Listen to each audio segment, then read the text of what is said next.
before anyone noticed the cold creeping in under the door, before the waitress poured the first cup of coffee, or the jukebox clicked to life, something fragile was already breaking inside a small roadside diner on Christmas Eve. The kind of break that doesn't make noise. The kind that starts with a child's whisper and ends with a grown man realizing his heart isn't as hard as the world thinks it is. The diner sat just off a snow-dusted highway outside. Flagstaff, a place travelers stopped when they were too tired to keep driving or too broke to go anywhere else. Its neon sign buzzing weakly, like it might give up at any moment, and inside the decorations tried their best without much help. A crooked strand of tinsel drooping above the counter, a plastic tree with half its lights burned out, and a paper Santa taped to the window, peeling at the edges. At a small booth near the glass sat a woman named Rachel Harper, her winter coat still on, because the heat never quite reached that corner. Her hands wrapped around a menu she already knew by heart, not because she liked the food, but because she'd memorized the prices. Across from her were her twin daughters, Lily and Nora, 8 years old, with matching eyes and an awareness no child should have. Their legs swinging slightly beneath the table, their voices soft, their movements careful as if they were guests in a place they weren't sure they were allowed to stay. Rachel had counted the money in her wallet 3 times before walking in, then once more after sitting down. Smoothing the bills flat like that might somehow make them stretch further, doing the math in her head the way she did every day. Now subtracting tax, subtracting tomorrow, subtracting hope. She ordered the cheapest thing she could justify calling a meal and told herself this was enough. That one warm dinner in a place with lights and music counted as a Christmas memory, even if there were no presents waiting anywhere else.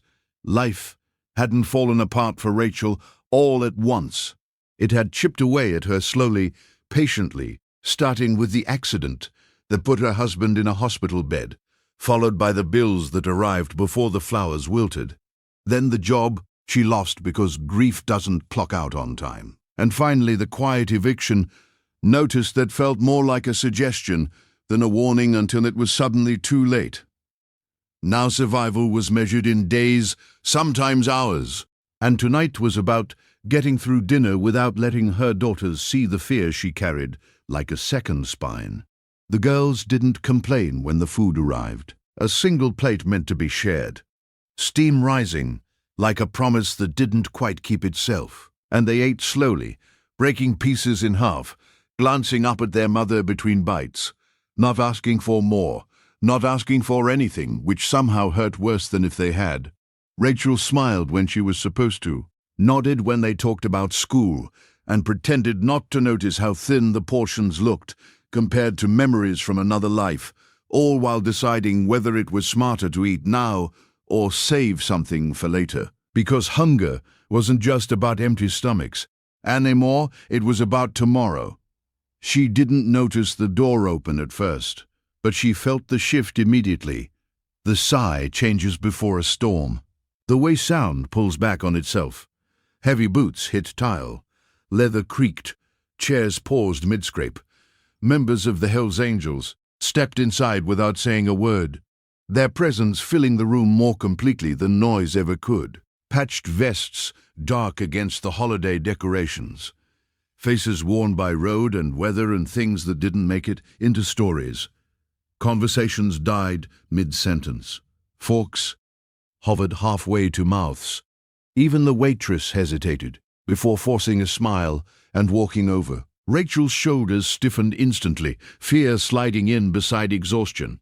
Her instincts telling her not to turn around, not to draw attention, not to be noticed by men who carried reputations heavier than their jackets. The twins felt it too. Children always do. And Lily glanced past her mother's shoulder, seeking safety without words. Seeking safety without words. Rachel reached out and placed a hand over both girls' hands, grounding them, grounding herself, telling her heart to slow down, telling herself they were just people, just customers, Just another table in a diner that didn't belong to anyone. Minutes passed, thick and uncomfortable. The kind of minutes, that stretch when you're waiting for something you can't name. And Rachel tried to focus on the food, on the warmth, on anything other than the man behind her. And the bill folded neatly beside her plate, its weight heavier than paper should ever be. That was when the question came. Not loud, not meant for anyone else. Just a small voice, carrying more truth than it knew how to hold. Lily looked up at her mother with eyes too serious for 8 years and asked, "Mommy, if we eat all of this tonight, will we be hungry tomorrow?" The words weren't dramatic. The words weren't dramatic. There was no accusation in them. Just logic, just fear shaped into a sentence. Rachel felt her throat close instantly, tears blurring her vision before she could stop them. Her mind racing for an answer that wouldn't be a lie, because the question wasn't really about food. It was about whether the world was safe, about whether the person they trusted most could protect them from what came. Next, she didn't answer right away, because she couldn't. And in that pause, the diner went silent in a way that felt the diner way lie that felt heavier than shouting. Behind her, log, litter stopped cold.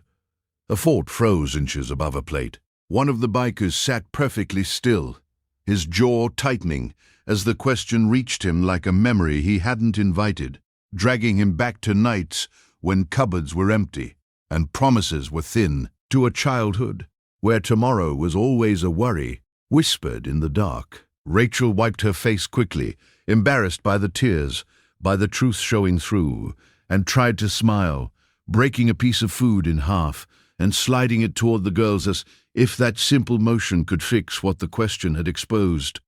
She didn't see the man behind her yet, the one whose heart had just cracked open in silence, but she felt something change in the room, something subtle and inevitable, like the moment before a decision that can never be taken back.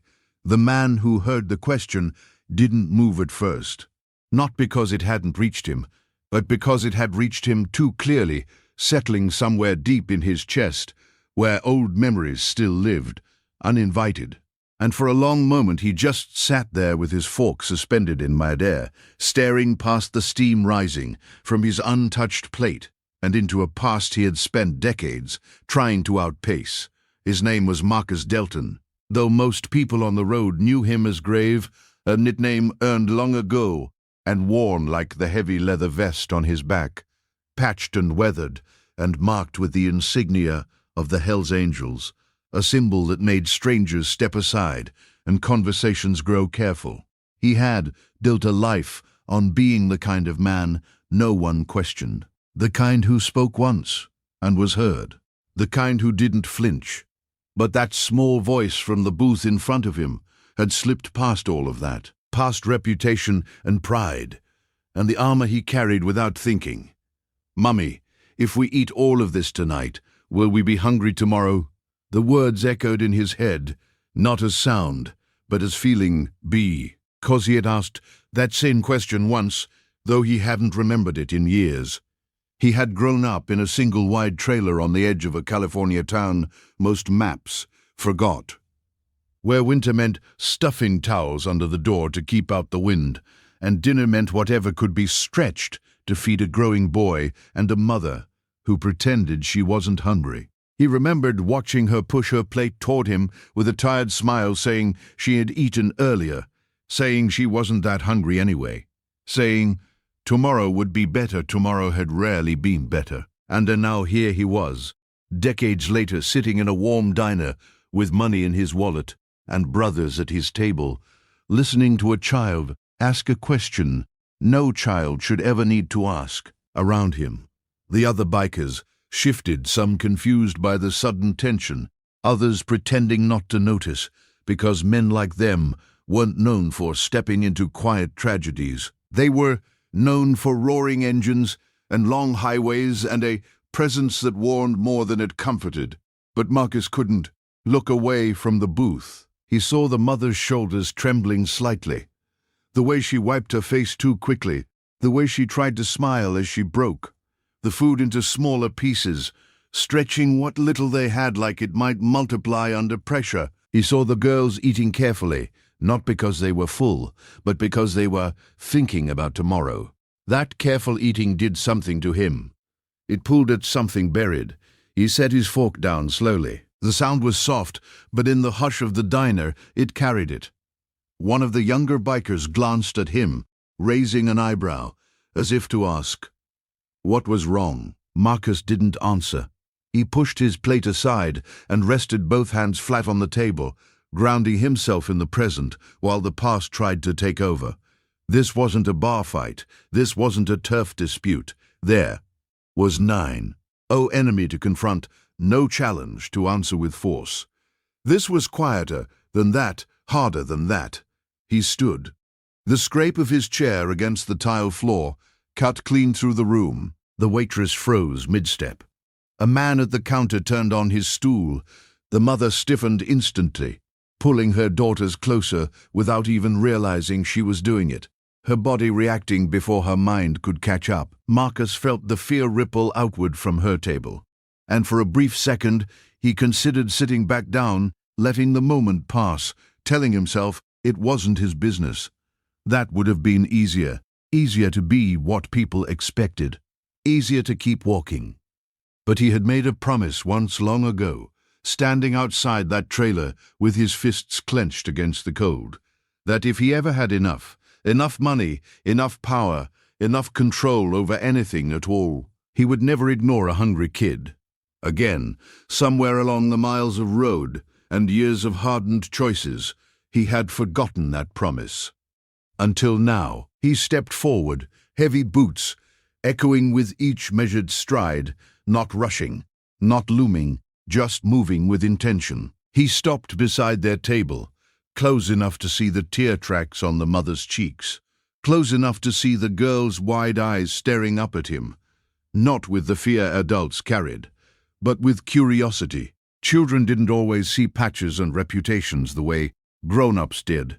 One of the twins met his gaze and held it, her expression serious but unafraid, and something inside him cracked a little wider. The mother turned slowly, her face pale, her voice caught somewhere between apology and defense, as if she expected him to complain about noise or space, or something she had done wrong. He lifted a hand slightly, not to silence her, but to steady the moment. When he spoke, his voice was lower than usual, stripped of its usual edge. "Let them eat," he said gently, nodding toward the plate. "All of it. Tonight's not about tomorrow." The words weren't poetic. They weren't rehearsed, but they were steady. The mother blinked, confusion flickering across her face, uncertainty battling pride. He could see the refusal forming before she even spoke it. The instinct to say she couldn't accept help, that they were fine, that she had it handled. He reached into his jacket slowly, deliberately, aware of every eye in the diner, tracking the movement. From inside, he pulled out his worn leather wallet and placed it on the edge of the table. The sound it made against the wood was soft but final. "Dessert too," he said, glancing at the waitress, who still stood frozen near the counter, "and something they can take with M for the morning." The waitress nodded quickly, her composure slipping as she hurried toward the kitchen. The mother shook her head, tears gathering again, whispering that she couldn't possibly let him do that. Marcus met her eyes, not stern, not commanding, just certain. "Sometimes," he said quietly, "the strongest thing you can do is let somebody help." Around the diner, the tension shifted. One of the bikers at Marcus's table stood and walked to the register without a word. Then another followed. Bills were added to the tab, quietly, without show, without announcement. No one pulled out a phone. No one clapped. It wasn't a spectacle. It was a decision. Marcus pulled a small folded card from his vest pocket and slid it across the table. It had an address written on it in rough handwriting.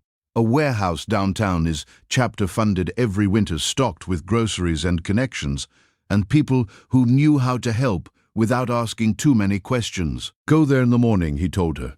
"Tell him Graves sent you." The mother stared at the card as if it might disappear. Then the tears came fully, her shoulders shaking as res of fear and exhaustion poured out in silent sobs. She had never allowed herself before. The twins wrapped their arms around her, whispering reassurances in small voices, and Marcus stood there awkwardly for a second, unsure what to do with grief that raw. So he simply stayed steady and present until the weight in the room began to lift. The food arrived quietly, one plate at a time, as if the kitchen understood this wasn't just another order, but a turning point. And soon the small booth that had felt so fragile was crowded with warmth and abundance. Pancakes replaced by pie, hot chocolate, crowned with too much whipped cream, the kind of excess that felt almost unreal. After so much careful counting, Lily laughed first, a small surprised sound, like she hadn't meant to, but couldn't stop it, and Nora followed, chocolate smearing across her lip, as she forgot, for once, to eat slowly. Rachel watched them, with her hands pressed to her mouth, committing the sight to memory because she knew this was the kind of moment that carried a person through darker days, the kind you replay when hope feels thin. The diner itself seemed to breathe again. Conversations resumed in low tones. Someone at the counter wiped at their eyes and stared into their coffee, suddenly embarrassed by the things they had complained about. Earlier that day, the waitress moved faster now, lighter somehow, setting plates down with care and refilling mugs. She hadn't planned to refill. Marcus stepped back from the table and returned to his seat, the leather of his vest creaking as he sat. The patch of the Hell's Angels catching the glow of the flickering Christmas lights for just a moment. He didn't touch his food. He just watched around him. His brothers paid their tabs one by one, adding a little extra without comment, without needing to be told. They understood this wasn't about money. It was about Summith. Older than that. Outside, snow continued to fall thick and steady, covering the highway in a quiet that felt almost gentle now. Rachel eventually stood, pulling her coat tighter around her daughters, her hands still trembling, but no longer from fear. She turned toward Marcus, their eyes meeting across the room. There was no speech prepared, no way to say thank you that didn't feel too small. So she simply nodded, a silent acknowledgement carrying more weight than words. Marcus nodded back, just once, and in that brief exchange was understanding. No Deb, no story to tell, just a moment, shared and released. The girls waved shyly as they passed him, their voices bright as they talked about dessert and Christmas morning, about simple things that felt possible again. When the door closed behind them, the diner's usual sounds slowly returned. Forks clinking, chairs shifting, the jukebox humming softly in the corner. One of the younger bikers leaned over and muttered that he hadn't known Marcus had that in him. Marcus didn't answer right away. He watched the window until the girls' footprints disappeared under fresh snow, then exhaled deeply, as if something tight in his chest had finally loosened. "Yeah," he said quietly. "Me neither." He leaned back, letting the warmth of the room settle over him, knowing he hadn't fixed the world and hadn't erased tomorrow's worries, but he had answered a question when it mattered. And sometimes that was enough, because kindness doesn't always arrive with fanfare, and hope doesn't always wear a friendly face. Sometimes it comes on heavy boots in a quiet diner, and sometimes it leaves behind nothing more than full plates, lighter hearts, and the knowledge that even the hardest shells can break open to reveal something human underneath.